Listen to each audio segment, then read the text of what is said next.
Welcome to the Food Professor Podcast, presented by Cattle, Season 5, Episode 16. I'm Michael LeBlanc. And I'm the Food Professor, Sylvain Charlebois. Our very special guest live from the wonderful East Coast of Canada, Paul Jewer, President and CEO at Highliner Foods. Highliner, leading North American processor marketer of value-added frozen seafood, as they would say. They're celebrating a 125-year anniversary today, the day of our podcast. So congratulations to Highliner. We're going to hear all about that. The retail products you would know, they're sold throughout the U.S. and Canada under the Highliner and other labels, available in grocery stores and club stores. And they have a huge business, actually. Probably, I think, East of the bigger business is selling to restaurants, to institutions, and private label and value-added seafood products. And anyway, listen, I love this interview because they are a Canadian success story that needs to be told again and again and again. So we're happy to have the interview. No, absolutely. And it's really, we haven't covered a whole lot of fish and seafood companies on our podcast over the last 5 years. And if I had to pick one, I think it'd be Highliner or Cook.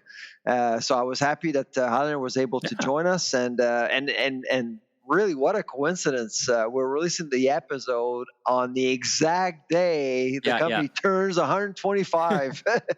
Hey, don't give the secret away. It's not like we planned it. We planned it. Yeah, this exactly. way. Exactly. We totally did not. I mean, they reached out to us in the summer and said, "Hey, would you like to do the interview?" And by the time it all came to pass, so sometimes you get lucky. How many food companies do you know that are 125 years old in Canada? Yeah, seriously. Yeah. Right. I mean, it's tough. Who would be second? Like the McCains have been around a long time. McCain Food Group, of course, Loblaws, Enterprise, Empire. They've all been around, but decades, not over 100 years old. Right? It's pretty rare. The food business is a tough business, so you gotta hand it to them. Yep, 100%. All right, well, we'll get to that a bit later. I wanted to give the people some visibility to our pod schedule as we head towards the end of the year. Next week will be our top food stories of 24 episode, be a solo episode. Then we're going to take a couple of weeks off. We'll return January 9th with our predictions episode, things that your predictions. And by the way, we just got some data from Spotify. Our predictions episode last year, which was the first episode of the year, was 300. You listened to it, I don't even remember. Well, they called it out, actually. It was the most popular episode of the year on Spotify. It was streamed 343% more than any episode of the year. That's including our top episode this year, which I think is probably Per Banks episode with Loblaw. Yeah, that's our record this year, right? That's our record this year, and closing in. It's not yet our number one, but our episodes, they're kind of like the gift that gifts on giving. They're always out there, and we always see people listening in the back catalog. Anyway, so that's the kind of what's happening over the next couple of weeks as we take a bit of time off and recharge the batteries and do all that great stuff. Let's get into the news. So first of all, I want to talk about the reception and feedback you had from Canada's Food Price Report. It kind of released when you were in Berlin. Were people shocked, incredulous, or just resigned? Like, what was the general feedback?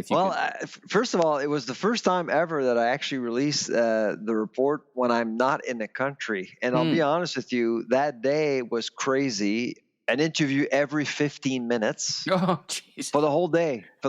So I ended up with, I think it was 36 interviews for that one day, and about a dozen the next day. But I have to tell you, I have no clue how the report was received, how it was read, how it was analyzed. I don't know. Do you have any thoughts on that? Well, as I compared and I was watching the media, it certainly made the media, but there's so much going on. We're going to talk about it, right? There's so much going on with the GST holiday. We're wondering what's going to happen with the tariff threats. Like, there's a lot of news that are impacting the food business directly or indirectly. So I don't think it got lost, but I didn't see it as the headline that I sometimes do, because typically this time of the year is kind of quiet, right? From a breaking news perspective. Actually, this is it. Typically, the report actually gets a lot of attention because there's not a whole lot going on. But you're right, absolutely. Right now, there's lots going on. Trump is coming back. Ottawa Parliament is really dysfunctional with a bunch of private members' bill going through the House. Senate has no clue what to do with these bills. I mean, there's tons of them. And so I get it. And media is struggling to keep up. Well, let's talk about the GST holiday. So on our last episode and the last time we were talking, you were about to testify in front of the Senate. You and I think it was David Dodge and the Parliamentary Budget Office. Do you want me to tell you the story about Senate last week? Tell me the story. I left for Berlin without even knowing that I was going to testify. Now, I talked to some other people who said that's not an indication of anything other. Like it was everyone's testimony was last minute. But you thought there was something going on. I have a theory, but tell me about your experience, and I'm going to give you my theory. So I leave on Monday. I end up in Germany on Tuesday, and then I think it was on Wednesday morning. I get an email to testify the next day, the day of the release of the report on December 5th. So here I am in Berlin, and when you testify remotely, you have to have Senate approve headsets. You cannot just use any headsets. There are specific headsets they actually get you to use and buy to testify. And typically they actually send you the headset, but I mean, they couldn't actually send me the headset 24 hours before when I'm in Europe. So the clerk, and I got to tell you, the clerk was amazing. She looked online. She looked at my hotel. She looked at where I could actually buy a headset for the next day. And she actually called it's Media Market. It's like a Radio Shack place, and she called to reserve the one headset so I can go and pick it up after my conference, because I was actually in Berlin delivering a keynote on Wednesday. Imagine being the storekeeper. Hi, this is the Senate of Canada calling. So I show up, I pay, I go to the hotel, and then I prepare for my release day. And in the middle of the release day, of course, was my testimony. It was at 11 o'clock local in Ottawa, but of course in Berlin it was 5 in the afternoon. It was dark. It was pitch dark already. So it was a bit of a freak show, to be honest. I was quite stressed because I had no idea whether or not I was going to be able to testify in the first place. I wanted to testify, but I didn't even know if I could. Only the next day, because once you get your headset, then you have to go online and get it tested by someone in Ottawa. So you have to do a technical test.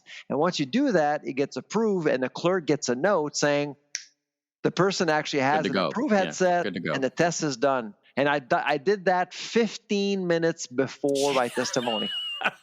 And I guess the Senate, I was thinking about this. I've heard this before. I guess the idea there is they want everyone who testifies to sound as good as everybody else, right? They don't want any testimony to sound materially better or worse because of the technology, right? I think that's it's because of the interpreter. Right? It's because of the interpreters. So because sometimes if you don't have a good headset, they may not make the words hear. That's right. That's the reason why.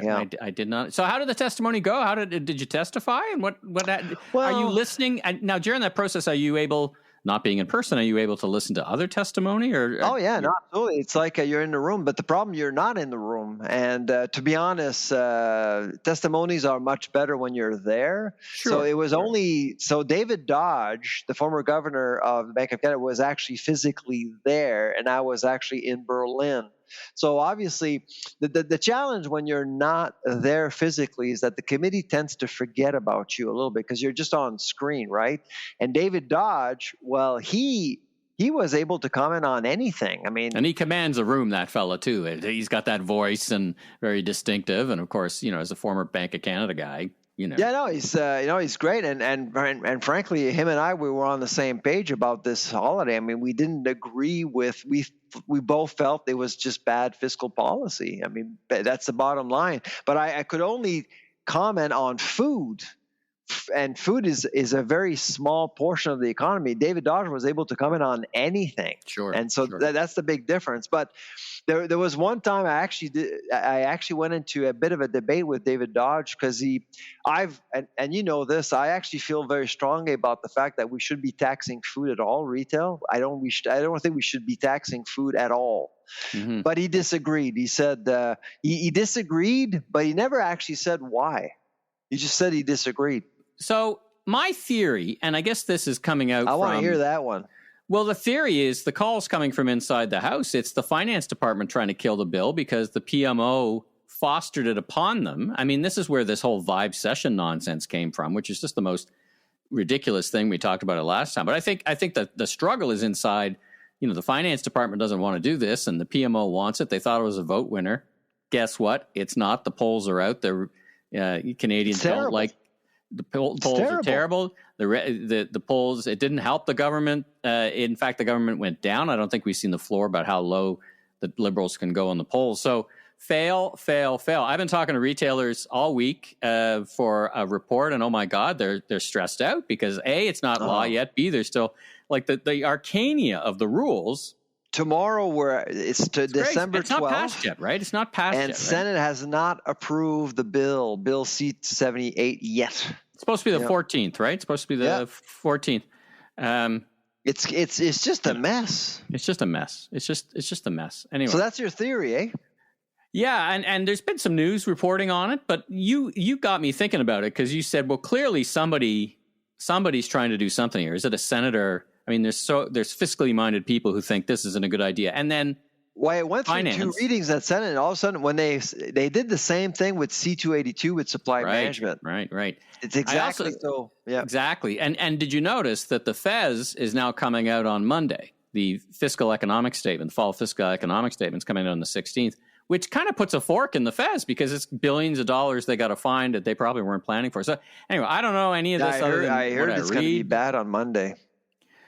Big news coming out of America with the Albertsons-Kroger deal forked by the FTC. I guess taking one last big swing under their existing leadership. Albertsons has formally pulled this application. They both spent, I don't know, put a number to it, tens of millions, $100 million in this, probably just in lawyers' fees alone. Is this a case of the FTC getting it wrong? And I'll give you another case where they prevented Staples and Office Depot from merging, thinking they would have too much ownership of the office supply category. But those guys were saying, what are you talking about? You've got Costco and Amazon and Walmart all selling what we sell. And I think some of the rationale seems to be, I haven't read the full report, but it was like, well, we don't even consider Walmart a grocer. Walmart's the biggest grocer in the country. So are they not connecting these dots? What do you make of this? That's what the judge is saying, basically. That Walmart is not competition. Now that's not the FTC. Which doesn't make sense. It doesn't make sense to me. Can you see that point of view, or do you think they just got it wrong? I honestly think. You're not a big fan of big. You're not a big fan generally of big companies coming together to form bigger companies in the food business. I'm not. I don't think I've ever said that. I mean, if it makes strategic sense, but I'm just looking at to me, the role of government is to enable conditions to increase competition.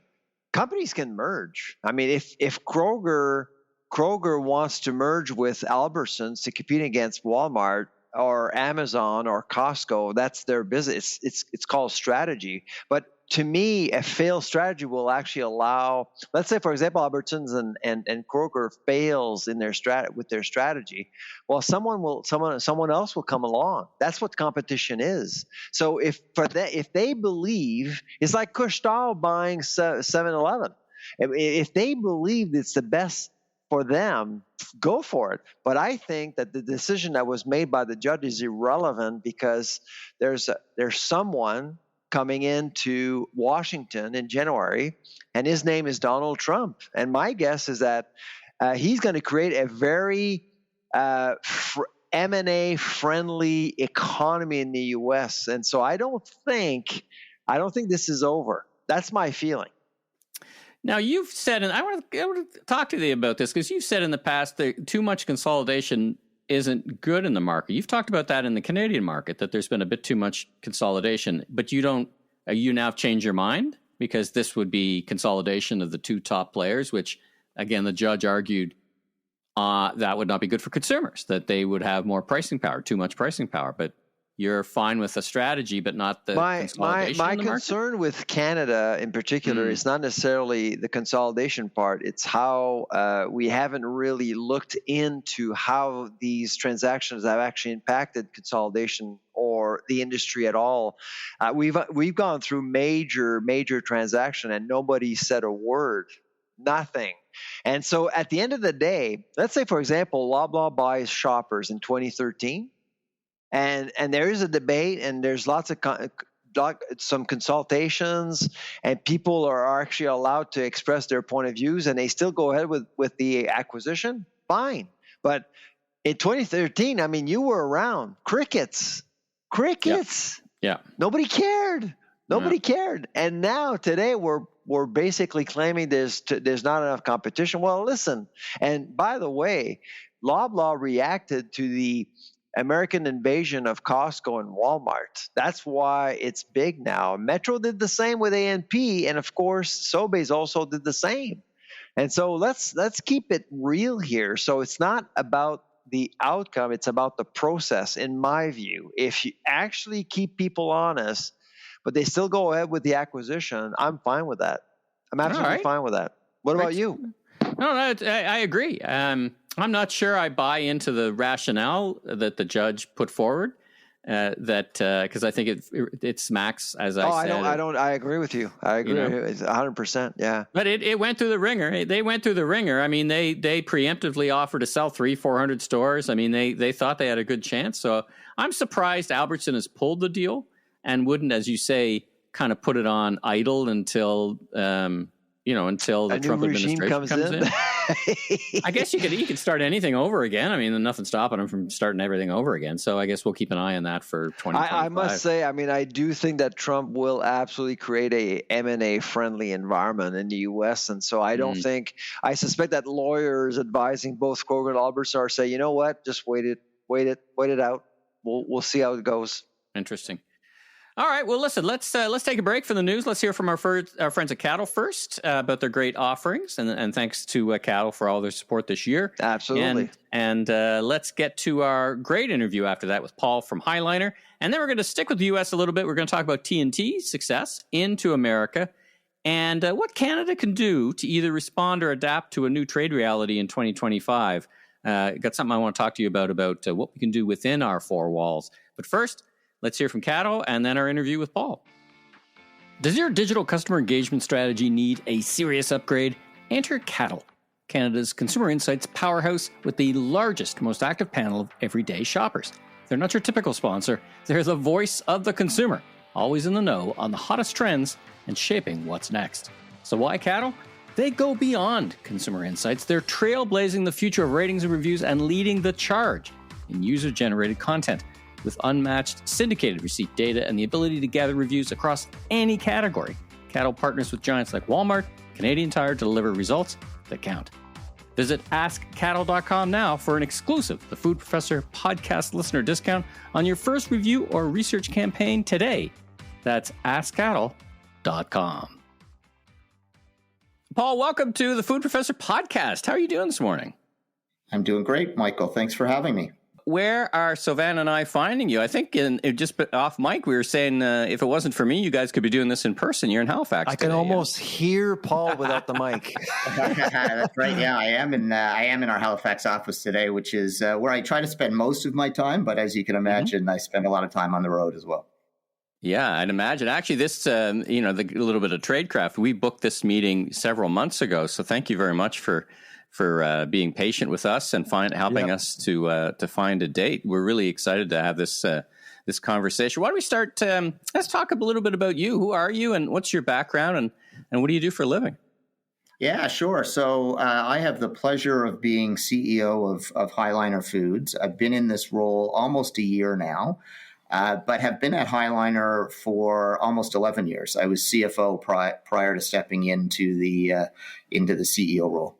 So before this, you were in the grocery store. I wanted to ask you, you were with Sobeys. I wanted to ask you what it's like being on the other side of the table. You spend a fair bit of time.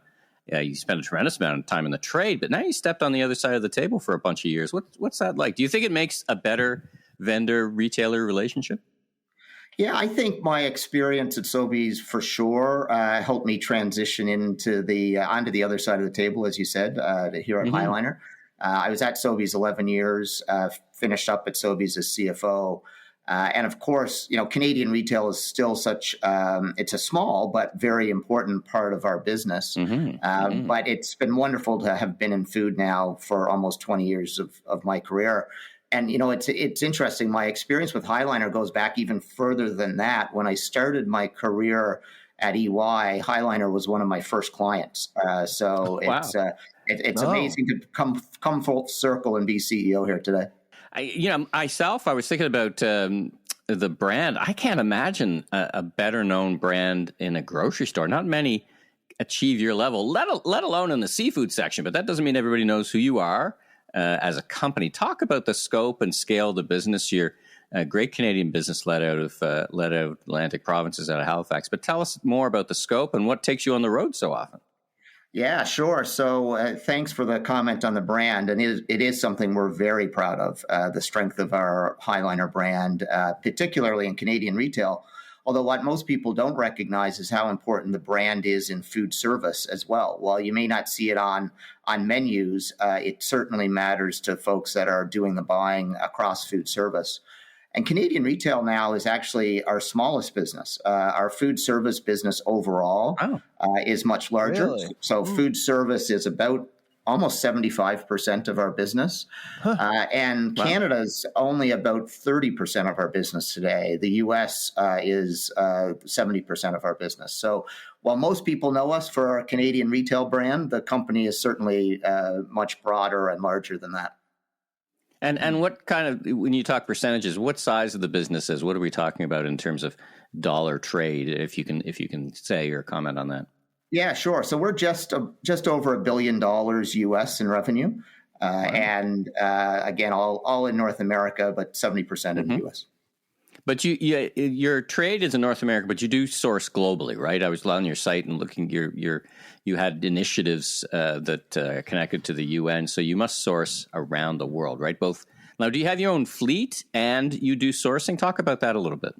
Yeah, no. So we buy all of the seafood that we sell, and you're right. We buy it from around the world, from over 20 countries. We do buy some from North America, but most of it is imported. And we no longer own any vessels or quota. We used to before the cod moratorium back in the late 80s, early 90s. That was a big part of our business. But since that time, we've transitioned to be a buyer of seafood from around the world that we manufacture, distribute, sell, and market across North America. And you're 125 years old, which is an amazing accomplishment. And you sometimes see that with family businesses and other businesses. What led to that kind of incredible milestone, really, for a Canadian business? It should be absolutely celebrated. But has it been that kind of flexibility to the business model? Has it been governance? What do you attribute to that kind of longevity? Yeah, I think I'd have to start with people. We've been blessed for our 125 years with amazing colleagues, and those people really have been a key part of our success. And one of the ways they have been a key part of our success, to your point, is how they've allowed us to react to what's happening in the market.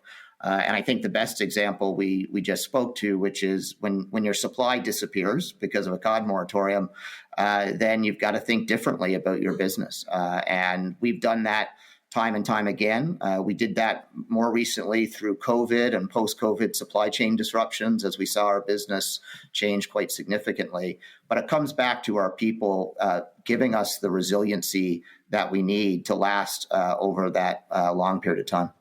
I believe that you'll be 125 years old on December 12th of this year in a couple of weeks, correct? That's right, Sylvain. Yes. Yeah. Absolutely. So are you planning to do anything on that day? We will certainly have some cake in our offices and our plants across North America. We've already done a number of celebrations to celebrate our 125th, including particularly in Lunenburg, which was where we were founded, of course. You can't survive to 125 years without listening and understanding consumers.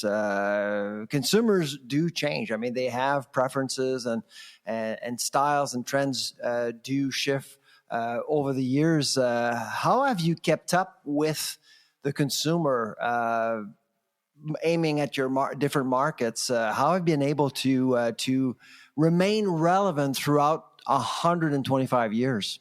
Yeah, it's a great question. I think that's actually one of the benefits of our business model is because we're not reliant on just what we catch or what we may grow from an aquaculture perspective. We really focus first on what the customer and consumer are demanding. And we then match our supply to meet that customer and consumer demand. We do a lot of data analytics to help understand what's happening in the market and what we believe will happen in the market. Of course, we've got a tremendous amount of seafood knowledge. We've got folks in our organization that have been with us, up to 50 years, in fact, and they contribute significantly to connect that data, that knowledge that we have acquired more recently from other industries with that historical seafood knowledge and expertise. And then we are always thinking about innovating. We've got a great team of R&D experts and food scientists and chefs that really help identify where food is going and work with our customers in that regard. Mm-hmm. Now, we know that sustainability is a big deal at Highliner. Can you share your recent investments in sustainable salmon and cod companies in recent years? Yeah, you're right. So sustainability has been a key focus of ours for a long time, and we're very proud of our track record in that regard. The investments we made just this year in Norcod, which is a cod aquaculture company, and Anfjord, which is a land-based salmon company, we think are a sign of us thinking forward in terms of what will our supply look like, not just next year, but 5 or 10 years from now. And we're learning a lot from our investments in those businesses. We're starting to think about how we can bring their product to market in North America. And we're also thinking about how models like that may allow us to bring supply closer to home in North America ultimately as well.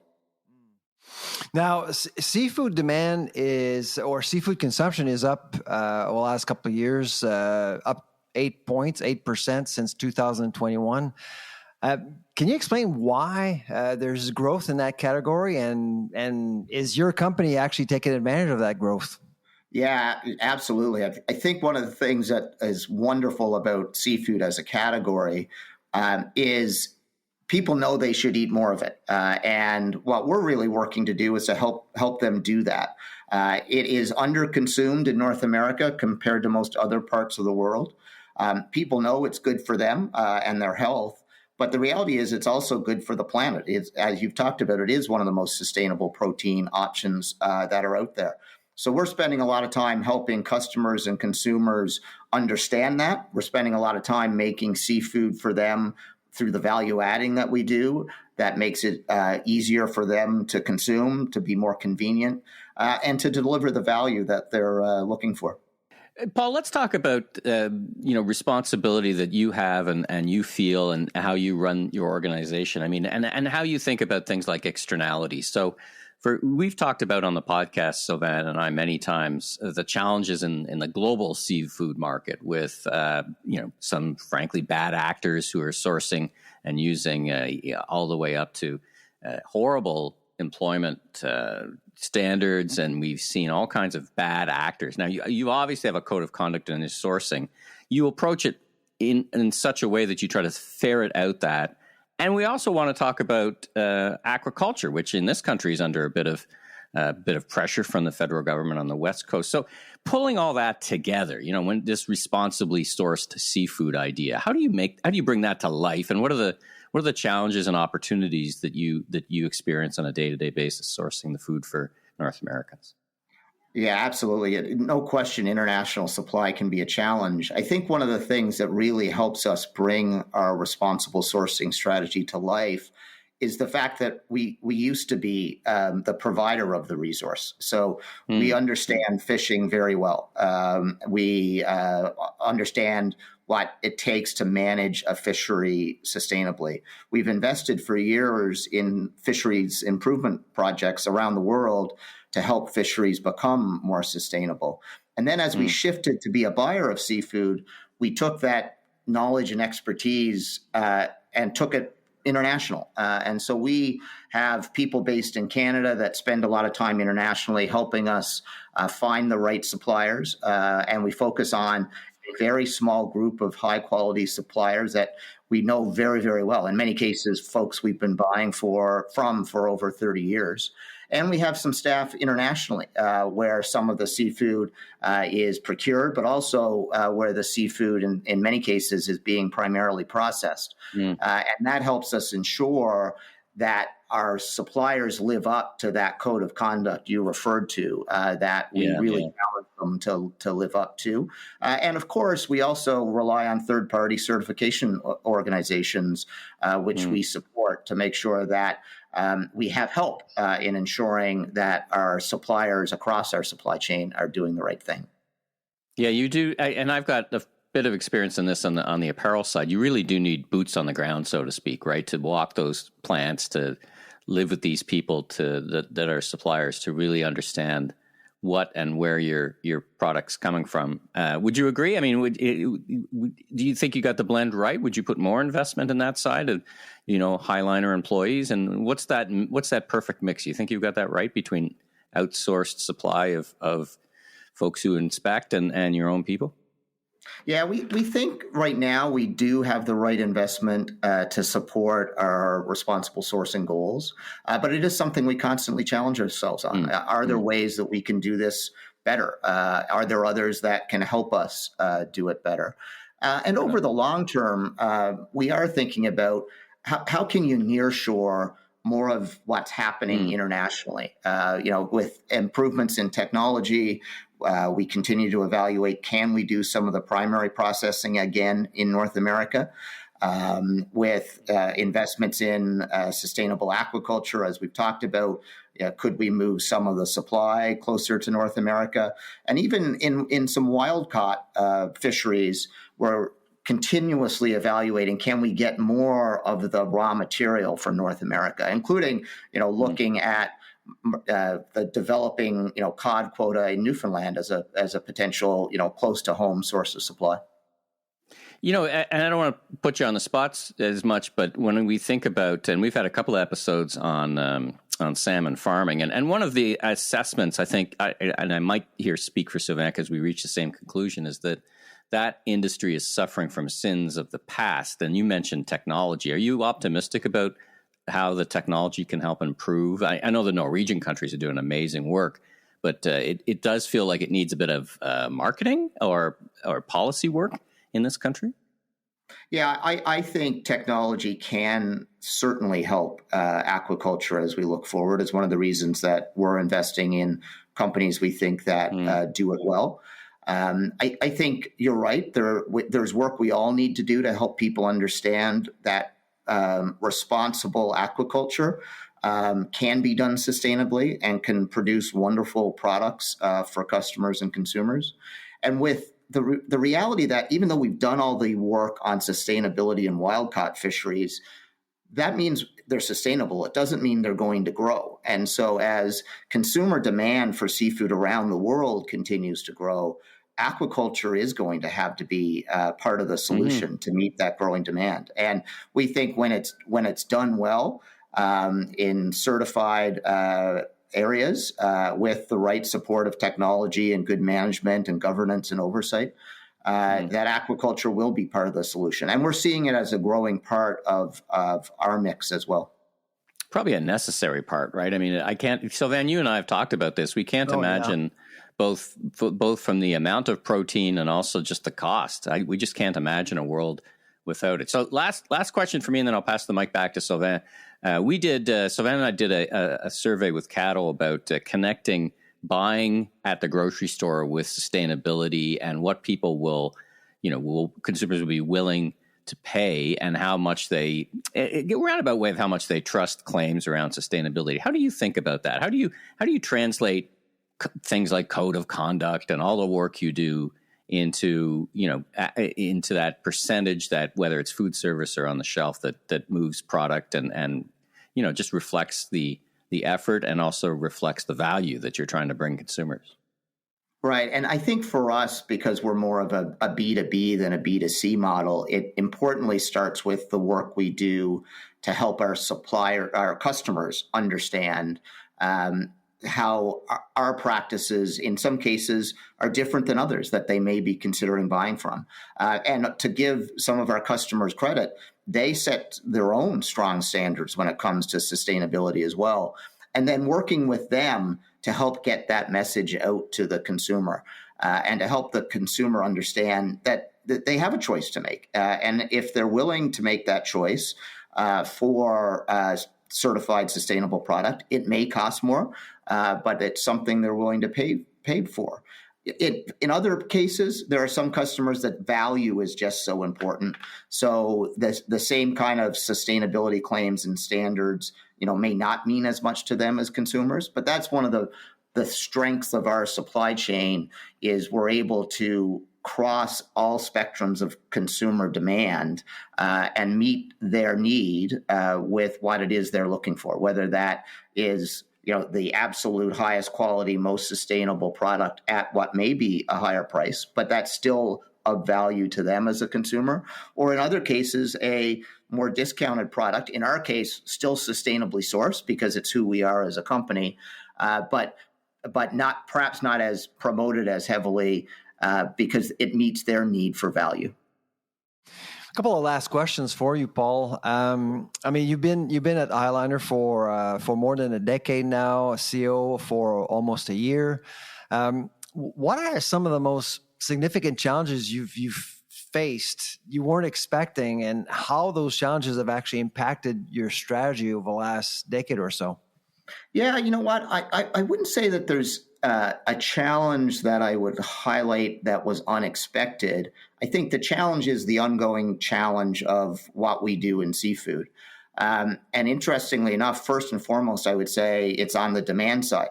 We talked already about how complicated the supply is, but being able to convince customers and consumers that seafood should be a higher percentage of their consumption is something we as an industry still need to do a lot more work on. And helping them understand not only is it better for them and better for the planet, but it also can bring them tremendous value and, most importantly, a wonderful taste and eating experience. So I always start there. But the reality is, in order to meet that demand, supply isn't getting any easier. When you think of geopolitical issues, when you think of having to make sure that you stand up to your sustainability and responsible sourcing standards, supply is always something that we have to focus a lot of time and effort on. Mm. And lastly, what excites you the most about High Liner's future? I guess you've outlined some reasons, but overall, what's the one thing that excites you the most as CEO? I think it's just the opportunity that we see ahead, right? We have the benefit of 125 years of experience in a protein category that I still think is ripe for growth, particularly in North America, where we've talked about the fact that it's already underconsumed. And when we do our job of ensuring that customers and consumers understand how good seafood can be for them, we see tremendous growth opportunity. And we believe it's the kind of growth opportunity that customers and consumers are going to be looking more and more for, particularly as they think more about where does their food come from and how does it make their way to them as a consumer in North America. That lines up very well with who we are as a company. Our purpose is to reimagine seafood to nourish life. And we think if we do that every day, then we will inspire more North American consumers to eat more seafood. Well, again, a great story. High Liner Foods, 125 years of existence this year. Congratulations to you and to your team. I do live in Nova Scotia, and High Liner is a great source of pride for us, Nova Scotians, but also for Canadians as well. So congratulations again on your success. Thank you very much, Sylvain and Michael. Very happy to talk about High Liner with you and couldn't be prouder at this moment to be CEO of Highliner as we celebrate a wonderful milestone of 125 years. We're back. Big news, and we knew this was coming. They're not the first one, but a very successful launch by T&T into Washington State. Did you see the lineup? I saw big lineups. Oh my God! They clearly, such a well-run business. And where was it? 5-7 years ago, they were acquired by Loblaws. But Loblaws being smart enough after their Fortino experience to let them be T&T, right? Not wash out their differences. And Per Bank talked about that as well. It's more of an era thing because Sobeys is doing the same thing with Farm Boy and Longos. Yep, very much. I think everybody learned the lesson. You bought them for a reason. Keep going. But anyway, U.S. expansion. So, what do you make of it? I saw big lines. Do you think there's more potential? It is typically. I can name 5 companies that have gone to the U.S. and then got pushed back over. Like, it's a tough market. Elbows up. It's a very tough market. Very competitive. Yeah. But they, first week, first foot in the door seems to have gone well. No, absolutely. It's of course the American market is competitive, but you have options. That's the thing about the U.S. market. You have options. Whereas in Canada, I mean, you got to get it right. Logistically, you got to get it right with your positioning, your location, and all that stuff. In the U.S., I mean, there is like almost 400 million affluent consumers. So there are always pockets of markets or sub-markets that have been exploited. But in Canada, we're 41 million people in a very vast country. So if you don't get it right logistically when you support your network, you're going to lose very quickly. Target is a good example. We saw that with Nordstrom. There are plenty of examples of companies that came in and left just because it's so tough. Yeah. I got an anecdote for you in Berlin. So I give my talk about what's going on in Canada, and a German economist gets up to ask me a question. In Europe, you get up when you ask a question. And he said, food inflation is a problem in Germany because of retailers like Aldi and Lidl. What? We call them hard discounters. How is that the issue? What? I mean, the point is, okay, everybody blames go groceries. over the Atlantic and people still believe that the perceived savior for Canada are gouging consumers in Germany. Jeez, that's hilarious. It's always. I actually laughed out loud because I thought it was really interesting because in Canada, of course, everyone thinks that grocers are gouging consumers because they just don't understand supply chain management at all. But in the U.S., in Germany, clearly some people don't understand supply chains at all either. And these are Germans. I mean, and while in Canada we want Lidl and Aldi to come into the market to save us from Loblaw and Sobeys and Metro. Ridiculous. I mean, they can't even get more basic. I was in one in New Jersey. The only way to get more basic than the way they present their food is to throw it out on the sidewalk, for God's sake. I know. Yeah, exactly.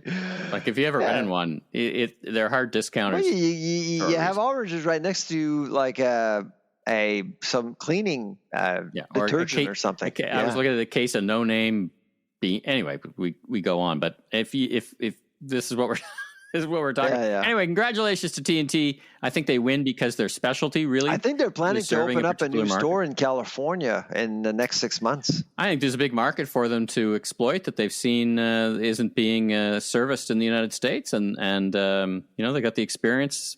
Good for them. They got the financial backing of a behemoth, which makes all that stuff a lot easier. Yeah, exactly. Right? That's where the model really works. I wanted to talk as we kind of wind up this episode. And, when I was thinking about whatever's going to happen next year, what can Canadians do to get our own house in order? And I was listening to a podcast, one of my favorite podcasts, and the Hurley Burley, and they were talking about, it's not exactly true. While we do have all these free trade agreements in the G7, we don't have our own free trade agreement. Trade is not free within the country, interprovincial trade. There's so many barriers. They mentioned a report that talked about a 3% boost in GDP from eliminating interprovincial barriers. Oh, yeah. And I started to think, is the Trump administration and whatever happens, they're going to finally be the impetus for us to tackle this. And so I wanted to ask you, what impact on the food business can happen if we remove interprovincial barriers in the food industry? Is there an upside for Canada there? Oh, I think so, absolutely. And people don't realize that, like, if you're trucking across the country, there are different rules in terms of when you can truck and where you can truck and how many hours can you drive from one province to another. So to keep up with all of these really significant rules, but they're just not harmonized. They're just always different. And when you think about supply management, which is really what I would argue the most important policy when it comes to agriculture in Canada, there are a set of rules between provinces as well. The quota system is divided into 10 provinces. And so that's why it's always difficult to think. We talked about the baby formula situation in Canada. And if you are to put a plant to process milk to manufacture baby formula in Canada, where do you put it? And so there's always these debates going on that get often territorial for one reason or another, and it's extremely difficult. Whereas in the U.S., they're more strategic about some of these things, and of course, the population density is less of an issue, or the fact that there's more people there, you can actually look at different opportunities, and logistically also. They got it right. I mean, they got this Kansas City-Chicago axe, and of course, they have some highly efficient ports there, lots of roads. They're all in good shape. In Canada, it's really tough to trade and work and create a network within our own borders just because of the fact that our infrastructure is just not adequate. And so all of these things tend to cost more. In our preparation for Canada's food price report, we actually believe that labor disruptions, CN, the rail situation, ports, have actually probably increased food inflation by a quarter point this year. A quarter point. It's big. Like, how can you remain competitive when there are many factors you don't even control as a business pushes your prices higher? Yeah, I also think of licensing, and there's that famous case where somebody's trying to bring beer from New Brunswick from Quebec to New Brunswick. So if you want to be product specific, of course you got alcohol, you got different regulations there, which is really, I think, silly.